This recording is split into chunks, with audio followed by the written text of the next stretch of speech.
Una vez hablé de Kininsky y Chilinsky como alumno mío y dije que eran rusos.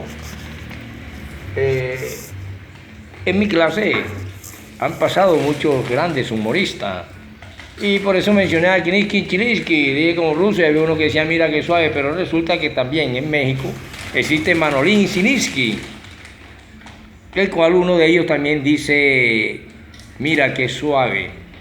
Por eso es que vemos que en la política internacional no es tanto aparentar ser duro, sino que hay que ser muchas veces duro para poder defender nuestra patria, para poder defender la causa o la ideología que se propone.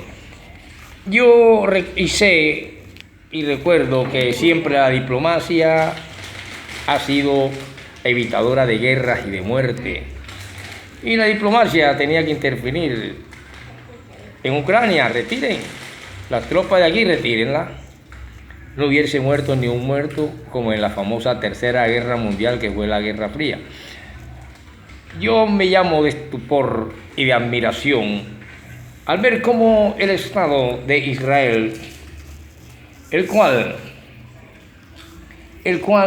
tiene una gran ministra, una gran mujer, alguien que tiene que ver con el Estado de Israel, al lado de Teodoro Herzl, Moshe Dayan, y esta mujer se llamó Golda Meir, una de las grandes líderes del mundo.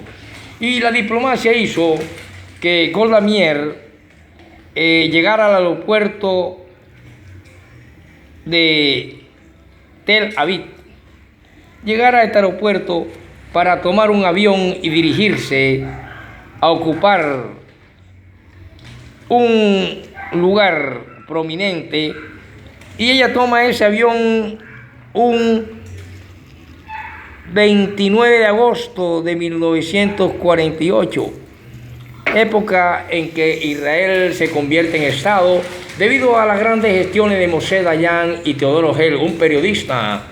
Ese Teodoro Herzl que tiene el nombre también del que hace el himno nacional de Israel llamado Herzl, y que ese himno es hermosísimo y se llama Esperanza.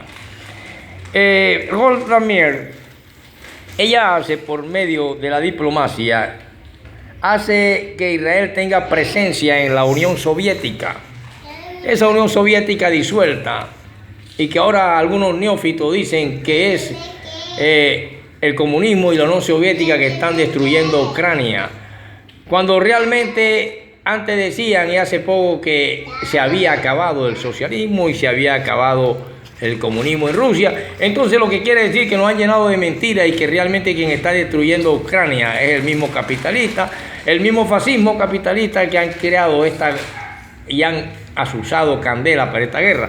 Pero ocupémonos de Golda Meir y de Israel. Golda Meir toma ese avión el 29 de agosto de 1948, época en que se convierte el Estado de Israel, y en ese momento ella es primera ministra, y como primera ministra Golda Meir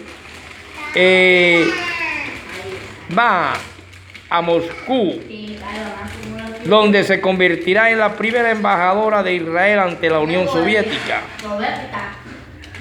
Y vemos que los intercambios diplomáticos de 1948 se siguió un acuerdo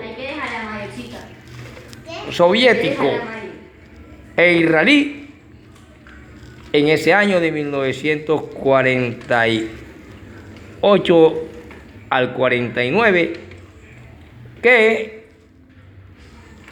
daba al gobierno soviético el control de las propiedades de la Iglesia ortodoxa. La Iglesia ortodoxa soviética rusa a que tuviera presencia en Jerusalén y otros lugares de Israel.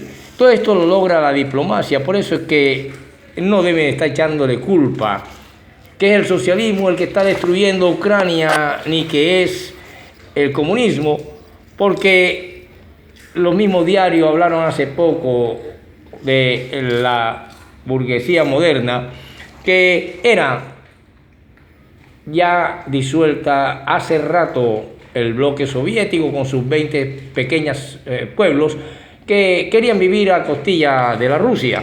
Entonces, tampoco, así como le he mostrado, es el comunismo quien destruye eso, sino que hay una economía imperial que es la que asocia y mata de hambre a los pueblos, como por ejemplo Venezuela. Tenemos también Golda Meir, muy hermosa, una hermosísima mujer en esa época de 1948, y que ella envejece y se convierte en una ancianita, pero eso lo vivió ella en su vida diplomática y como una de las grandes gestoras de la creación del Estado moderno de Israel. Porque es que hay una lucha, y las luchas siempre son contra la tendencia. Si es del lado de los países que esperan sistemas económicos futuros, sería contra la burguesía diaria de otras culturas y otras sociedades. Y esto lo vemos también, y esto no se ve solamente, se vio en esas épocas, sino que se vio constantemente por ejemplo, cuando Wayne Youth Powell se vio que los miembros de la burguesía intermediaria del imperialismo, fundada en 1938, cuando fundaron el diario llamado Wayne Youth Powell, esta burguesía, que se mantuvo al lado del Komintern nacionalista que guerreaba contra las nuevas tendencias ideológicas populares, se llegó hasta la guerra de resistencia al Japón, aunque en 1956, más o menos, hacia esa época, fue transformado en una empresa estatal privada. La dirección quedó en manos de la Alianza Popular, que lo convirtió en tribuna antipartido y antisocialista. El 1 de julio de 1956, en medio de la campaña contra los derechistas, Mao Zedong escribió el editorial titulado El Rumbo, seguido por el diario One Yul Pax. Debe ser criticado, digo mal, debe ser criticado.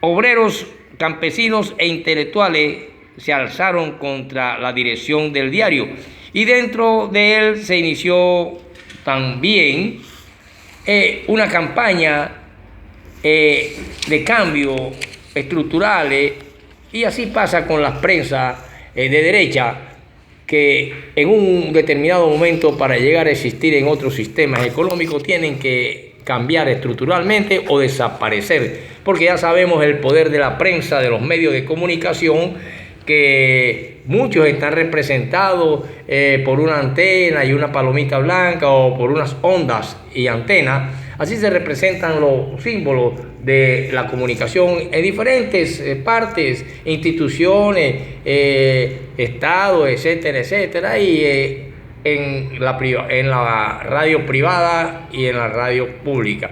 Por lo tanto, todas estas cosas pasan, y me doy cuenta entonces que mis grandes alumnos, entre los rusos, Chilinsky, algunos dicen, eso los inventó usted, profesor, y ahora que viene la coalición Manolín y Chiniski, que son de México, y que también decían, mira qué suave.